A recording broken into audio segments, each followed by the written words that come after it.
Olá, pessoal. Nossa revisão de hoje começa com o pré-modernismo. Como era o pré-modernismo? A linguagem utilizada é simples e coloquial. Personagens das obras geralmente eram o quê? Sertanejos, caipiras e mulatos, entre outros. Os autores pré-modernistas, nós temos Euclides da Cunha, Graça Aranha, Monteiro Lobato, Lima Barreto. Então, aqui vamos começar com Os Sertões de Euclides da Cunha. Essa obra é pré-modernista e que narra a Guerra de Canudos. Ela também ela faz uma crítica a esse nacionalismo, utilizando uma linguagem cientificista. Esse livro dos Sertões é considerado o primeiro reportagem brasileiro. Ele surgiu da cobertura do conflito armado, Arraial de Canudos, certo? O conflito armado feito por Euclides da Cunha. Essa cobertura foi feita por Euclides da Cunha a pedido do jornal O Estado de São Paulo. Este livro é dividido em 3 partes: a Terra, o Homem e a Lua. Na primeira parte é feito um estudo geográfico, onde se descreve aspectos da fauna e da flora, entre outros. Certo? Não esqueçam que aí vai apresentar aquele personagem chamado Antônio Conselheiro, certo? Muito famoso. Então, outro autor a ser destacado é Augusto dos Anjos. Ele foi um poeta muito criticado, especialmente em decorrência da linguagem utilizada em seus poemas, certo? Essa linguagem era caracterizada por um teor mórbido, certo? Uma linguagem mórbida. Seu livro, Eu, foi publicado em 1912 e reeditado em 1919, com o nome Eu e Outras Poesias. Então, gente, agora vamos estudar um dos autores assim mais conhecidos pelo público infantil, que é justamente quem? Monteiro Lobato. O dia do seu nascimento é o Dia Nacional do Livro Infantil. A obra mais conhecida dele qual é, gente? O Sítio do Pica-Pau Amarelo, que apresenta personagens bem instigantes, como por exemplo o Visconde de Sabugosa e também aquela bonequinha muito sapeca de pano chamada Emília. Vocês lembram dela? Certo? Que ela aprontou muito, que falava muito, muito sapeca. E também nós temos o outro livro muito conhecido chamado Urupês, que apresenta o personagem Jeca Tatu, que é aquele personagem, caboclo, o pessoal que é do interior lá de São Paulo, por ali, e que, é muito desanimado, aquele caipira muito desanimado, que não quer fazer nada, passa o dia sentado, não quer fazer nada. Por quê? Porque a situação que ele vive é pobreza extrema e talvez seja cometido de doenças verminosas que tira todo o ânimo dele, então muito desanimado, certo? Então ele faz essa crítica ao Brasil desse tempo, através desse personagem, certo? Monteiro Lobato, ele foi um crítico feroz do modernismo, incentivou a disseminação da cultura e defendeu os valores e riquezas nacionais. Então, o próximo autor a ser estudado é quem? Lima Barreto. Quem foi Lima Barreto? Lima Barreto ele foi um órfão que, aos 6 anos, foi apadrinhado pelo Visconde de Ouro Preto, que lhe proporcionou boas condições de estudo. Um dos principais autores pré-modernistas. A obra que apresenta uma linguagem coloquial e fluida. A sua obra apresenta essa linguagem coloquial e fluida. A obra de destaque desse escritor é justamente o quê? O clássico Triste Fim de Policarpo Quaresma, que o ano passado foi apresentado pela escola um trabalho muito legal sobre ele, certo? A linguagem coloquial utilizada por Lima Barreto é consequência de seus personagens populares. Policarpo Quaresma e Isaías Caminho são exemplos desses personagens bem populares. Exemplos também nós temos aqui Barreto, que aborda a temática social, certo? Suas obras são caracterizadas por um teor satírico e humorístico também. Então vamos agora estudar a Semana de Arte Moderna, ou Semana de 22. A Semana de 1922 foi uma manifestação artístico-cultural, com dança, música, recital de poesias, exposições e palestras. Ocorreu de 13 a 18 de fevereiro de 1922, onde? No Teatro Municipal de São Paulo. Qual era o objetivo? O objetivo era renovar o ambiente artístico-cultural e mostrar a arte brasileira. Então, qual foi o objetivo e a importância da SAM, Semana de Arte Moderna? O principal objetivo era combater essa arte tradicional, de acordo com os padrões europeus, certo? E os padrões literários vigentes da época. E o que mais? E mostrar uma nova arte, uma arte, né, que quebrava esses padrões, esse caso da beleza europeia.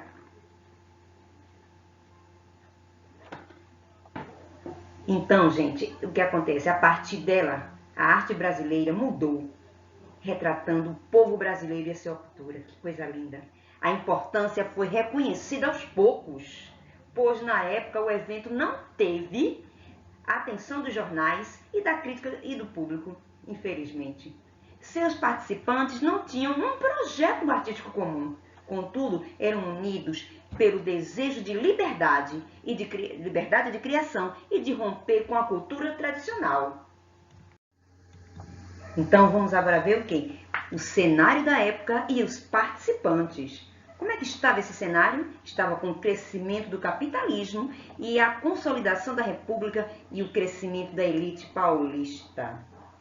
Comemorava-se também o primeiro centenário da independência brasileira. Lembram? 1822? 1922, um centenário. Quais foram os participantes? Mário de Andrade, Oswald de Andrade, não eram irmãos, hein? Vitor Brecheret, Plínio Salgado, Anita Malfatti, Menotti Del Pitia, Guilherme de Almeida, Sérgio Milliet, Heitor Villa-Lobos, Tácito de Almeida, de Cavalcante, entre outros. Então vamos agora o primeiro dia da Semana de Arte Moderna.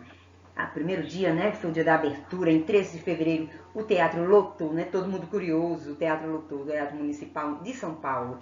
Apresentou o quê? Pinturas, esculturas, conferência do escritor Graça Aranha, intitulada A Emoção Estética da Arte Moderna, apresentações musicais e exposições artísticas. O público ficou chocado, né, gente, em choque e em repúdio. Vamos agora ao segundo dia. O segundo dia foi 15 de fevereiro. Ele teve aqui a apresentação musical com Guilmar Novaes e palestra com Menotti Del Pitia sobre a arte estética, recebidos pelo público com aplausos e vaias também. E isso terminou com uma gritaria. Vamos agora ao terceiro dia. Público reduzido e mais tranquilo, né? Com a apresentação musical do carioca Villa-Lobos, maestro, né? Com a apresentação também de outros músicos, que exibiam uma mistura de instrumentos. Isso aí, né? Chocou também. Porém, o público não poupou Villa-Lobos, gente. Por quê? Ele entrou com um pé calçado e outro com sapato. Então, isso aí eles acharam que era uma falta de respeito. E não era nada disso, hein? Então vamos agora ver, continuando com Ronald de Carvalho declamou um poema chamado Os Sapos de Manuel Bandeira e o público fez coro para atrapalhar. O poema fazia uma crítica ao parnasianismo e às suas regras para fazer poemas. Vejam o trecho. Lembra que o ano passado estudamos o parnasianismo e o rigor de sua métrica? Vamos ver esse trecho aqui? Clame a saparia em críticas céticas. Não há mais poesia, mas há artes poéticas. Urra o sapo boi. Meu pai foi rei. Foi, não foi. Foi, não foi.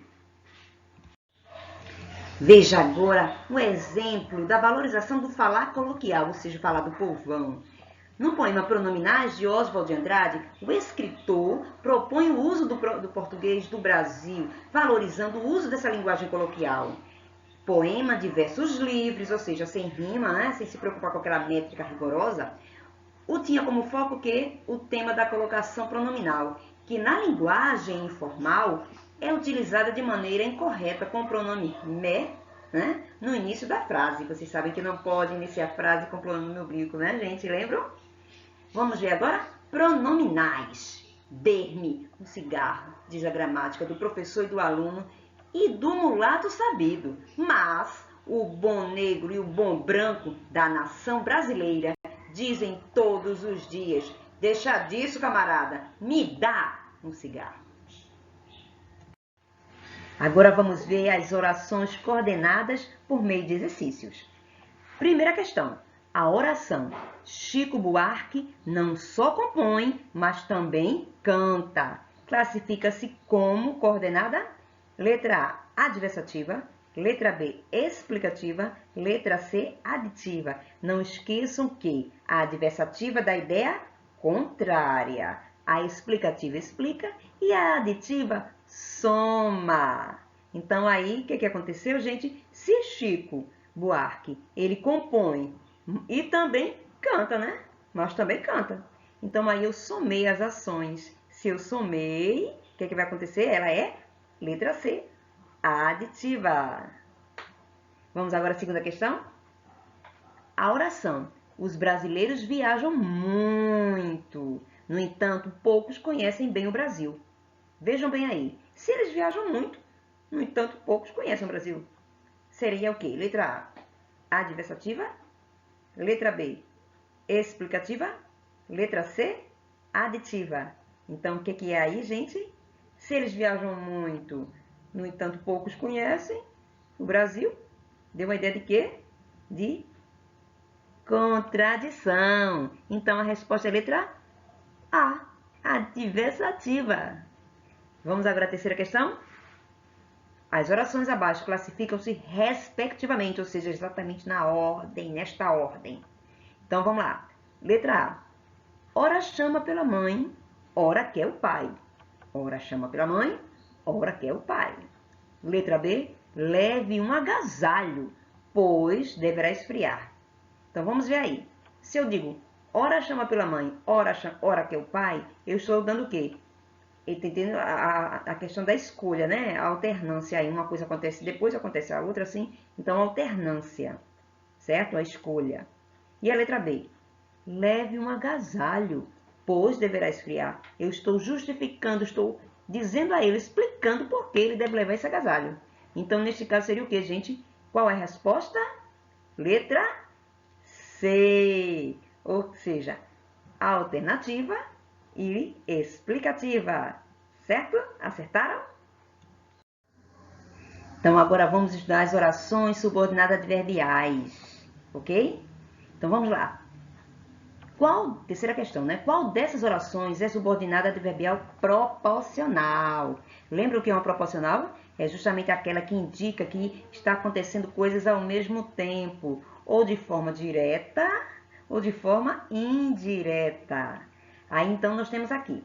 Letra A. À medida que não se usa máscara corretamente, olha, não se usa corretamente, o que vai acontecer? À medida que não se usa a máscara corretamente, aumenta a contaminação, mais aumenta a contaminação. Letra B. Prestei atenção à aula a fim de aprender mais. Letra C. Desobedeceram tanto ao isolamento que aumentaram os casos. Então, aí, gente, qual é que indicou que estava acontecendo que estava acontecendo duas coisas ou mais ao mesmo tempo? Hein? A resposta é letra A. Porque eu tenho o quê? Veja, à medida que não se usa máscara corretamente, né? Não se usa corretamente, mais aumenta a contaminação, ou seja, está acontecendo duas coisas ao mesmo tempo, né, gente? Então, aí uma proporcional, são proporcionais. E a letra B, prestei atenção à aula a fim de aprender mais. Ou seja, eu prestei com que propósito, com que objetivo? Aprender mais. Eu prestei atenção com o objetivo de aprender mais. Então, aí é uma finalidade. Foi uma final, né? Letra C. Desobedeceram tanto ao isolamento que aumentaram os casos. Veja, aí está indicando o quê? A desobediência trouxe uma consequência, que foi o quê? O aumento dos casos. Então, neste caso aí, gente, ela é uma consecutiva, né? Quarta questão. O ciclista era tão rápido quanto o pensamento. Apesar de que não gosta muito, pratica exercícios físicos. Então, essas duas orações, como é que elas são? Vejam. Consecutiva, comparativa? Comparativa, consecutiva, concessiva? Ou conformativa e causal? Então, vamos analisar? O ciclista era tão rápido quanto era o pensamento. O que aconteceu aí, gente? Eu estou vendo a rapidez do ciclista com quem? Com do pensamento. Eu estou comparando. Então, uma comparativa. Letra, e a outra é o quê? Apesar de que não gosta muito, pratica exercícios físicos. Veja, ele não gosta, mas ele pratica. Dá a ideia de que? De concessão, de uma exceção à parte. Abrir uma exceção, né? Então, qual seria a resposta? Comparativa, o ciclista tão rápido quanto o pensamento, e concessiva, apesar de não gostar muito, ele pratica exercícios, certo? Então, letra B. Acertaram? Agora vamos estudar o que, gente? A ambiguidade. O que é ambiguidade? É o duplo sentido em uma mesma sentença ou frase. Quando temos palavras ou estruturas que podem ser interpretadas de duas formas diferentes, causando uma confusão. Então, vamos lá? Primeira questão. Todas as sentenças abaixo representam ambiguidades, ou seja, mais de um sentido, né? Assinale a alternativa em que a ambiguidade não pode ser desfeita com a simples alteração, né? Alteração na ordem das palavras. Letra A. As crianças comeram bolo e sorvete de chocolate. Letra B.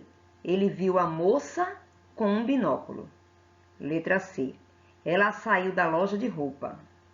Letra D. As crianças esconderam os brinquedos que encontraram no porão. Letra E. Acabaram de roubar o banco da entrada da universidade. Então, qual será que não tem duplo sentido, né, que eu não posso resolver aí mudando? Aliás, qual delas aí eu não posso, né, que não terá aí, se eu mudar a ordem, não vai resolver a ambiguidade? Qual delas aí? Vamos ver?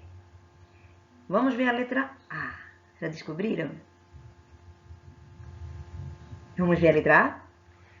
As crianças comeram bolo e sorvete de chocolate. Qual será a ambiguidade aí? Quem era de chocolate? Era o bolo ou era o sorvete? Letra B. Ele viu a moça com o binóculo. Qual será a ambiguidade? Ele viu a moça com o binóculo. O binóculo estava com ele, vendo a moça, ou a moça estava segurando um binóculo? Letra C. Ela saiu da loja de roupa. Ela saiu da loja vestindo roupa ou ela saiu da loja que era de roupa? Letra D. As crianças esconderam os brinquedos que encontraram no porão. Então, quem é que estava aí, né? Quem foi encontrado no porão? Eram os brinquedos ou eram as crianças? E a letra E. Acabaram de roubar o banco da entrada da universidade. Acabaram de roubar o banco que estava na entrada da universidade. Teve alguma ambiguidade aí na letra E? Não. Então, aí, qual é, gente, que não tem ambiguidade? É justamente a letra E. Segunda questão. Acertaram, gente? Vamos ver agora a segunda questão. Qual o termo da charge causou ambiguidade? Fora! Viemos aqui protestar contra o sistema. Basta! Agora não vai dar, o sistema está fora do ar. Então aí, gente, qual foi a palavra, né, que causou ambiguidade aí nessa charge? Foi fora? Foi agora? Foi sistema ou foi protestar? Qual delas causou ambiguidade? Agora não vai dar, o sistema está fora do ar. Quando eu falei o sistema está fora do ar, a palavra sistema aí tem que sentido? Tá falando o quê, né? Da parte de computação, de tudo mais, esse sistema, né, de internet. Quando eles falaram, viemos aqui protestar contra o sistema. Que sistema é esse? É justamente as instituições, toda, né, as regras institucionais e tudo mais. Então aí, né, a ambiguidade foi pela palavra sistema. Entenderam? Não foi fácil? Então agora vamos ver regência verbal. Lembre-se que regência verbal é a relação que existe o quê? Entre o verbo e a sua preposição. Verbo, preposição. Certo? Então vamos ver aqui.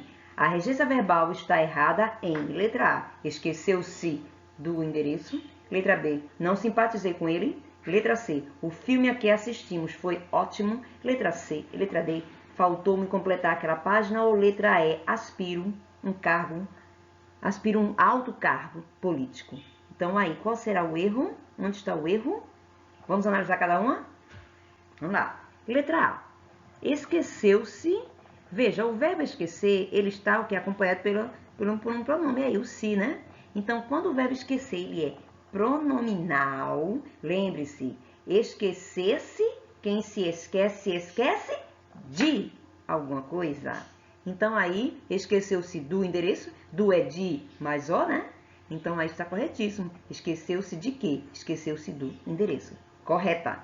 Tem a preposição de, né? Letra B. Não simpatizei com ele. O verbo simpatizar.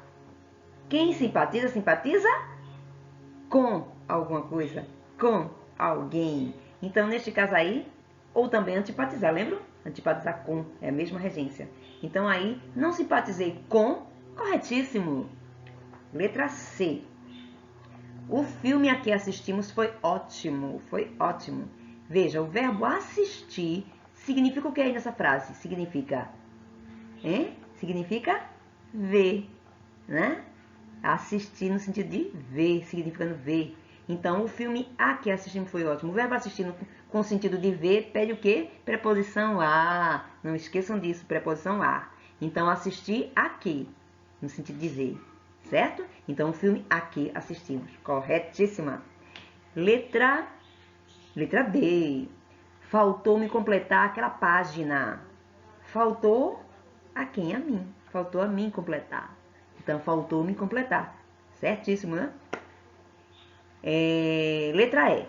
Aspira um alto cargo político. Veja bem, aspirar aí significa o quê, gente? De respirar ou de desejar? Significa o quê? Desejar. Então, aspirar com sentido de desejar, pede o quê? Preposição a. Aspirar, desejar, preposição a. Então, aspiro um cargo errado. Aspiro a um cargo, um alto cargo. Certo, gente? Então, o erro está na letra E. Segunda questão.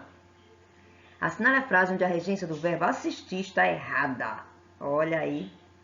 Letra A. Assistimos um belo espetáculo de dança a semana passada.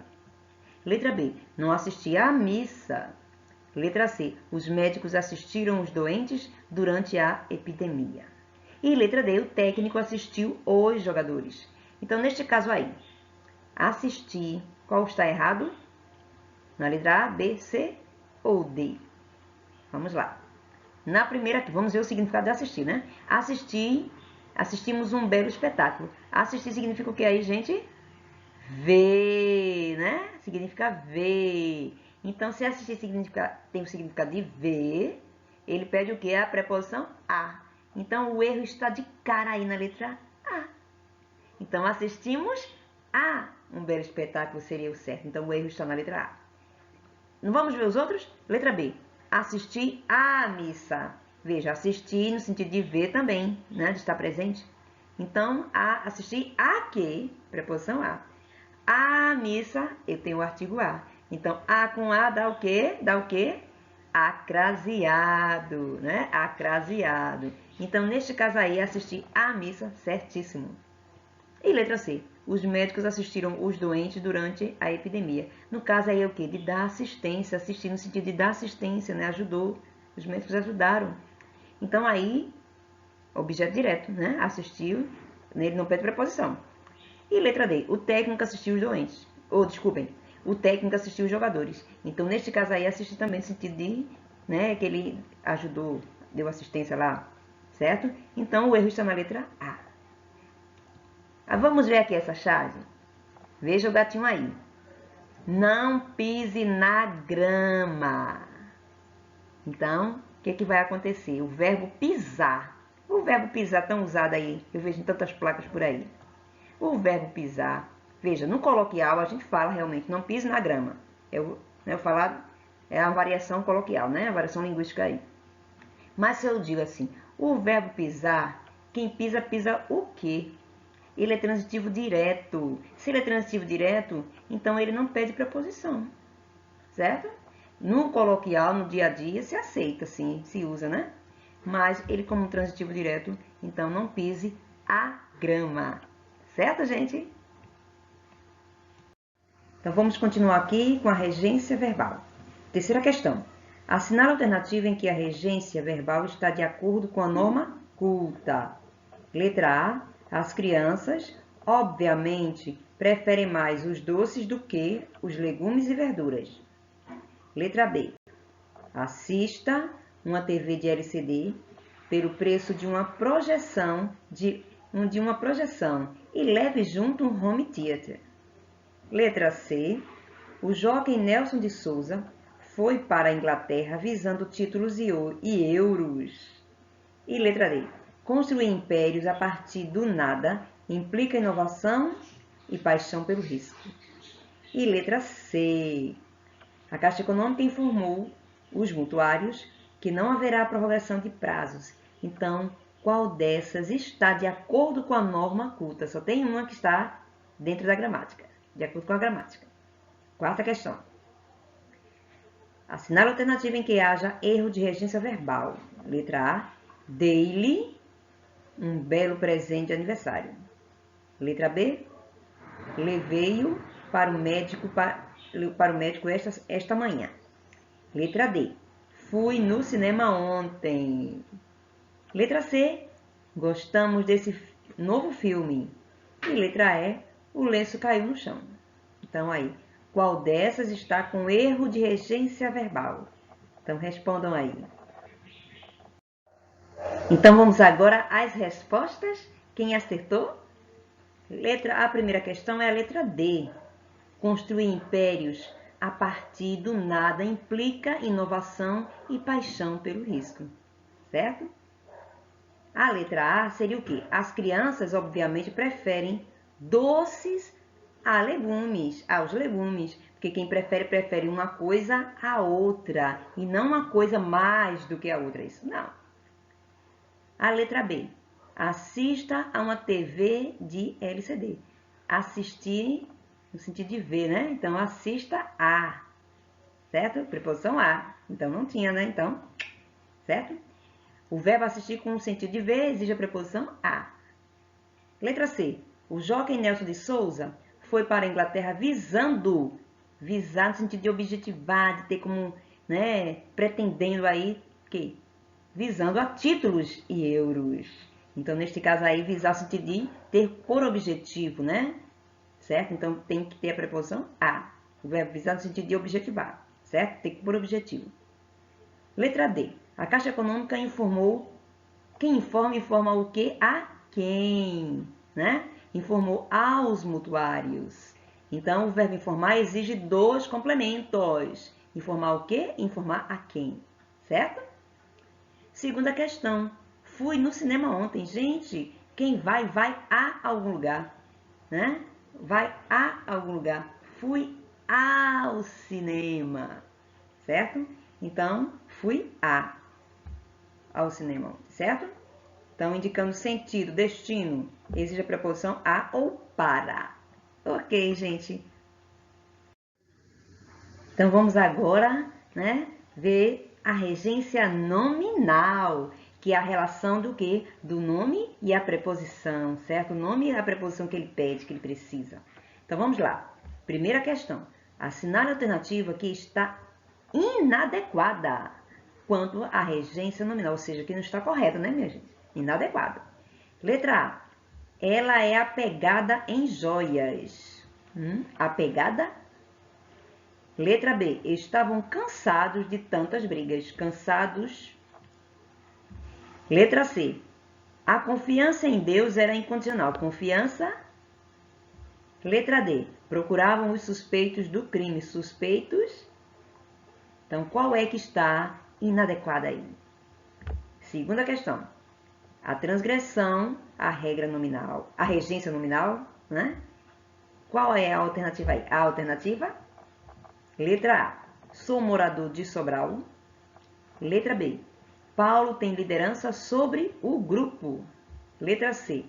A liberdade é preferível a qualquer outro bem. E letra D. Não tenho ódio contra ninguém. Então aí, qual é a que está com transgressão à norma? Certo? A regência nominal. Qual será? Respondam aí. Então, responderam? Vamos corrigir. Então, veja. Primeira questão. Ela é apegada em joias. Quem é apegado é apegado a alguma coisa. Apegado a alguma coisa e não em. Então, o erro está aí de cara, né, gente? Letra A. Certo? Porque quem confia, confia em. Quem suspeita, suspeita de alguma coisa. Então, suspeitou do crime. Suspeitou de quê? Do crime. Né? Estavam cansados, letra B. Estavam cansados. Cansados de quê? Certo. E procuravam suspeitos. Suspeitos do, né? Já falei. Então, vamos lá. E letra E, né? Foram intransigentes na segurança dos funcionários. Intransigentes em quê? Lembra que na é em mais a, da na, certo? Vamos lá, continuando agora, a segunda questão. A transgressão. Qual é a transgressão à regência nominal aí? Qual é? Vamos lá. Sou morador de Sobral. Veja, você mora de ou você mora em? Então, se eu moro em, eu sou morador em. Certo? Eu sou morador em Sobral. Eu sou moradora em Jaboatão dos Guararapes. Entenderam, gente?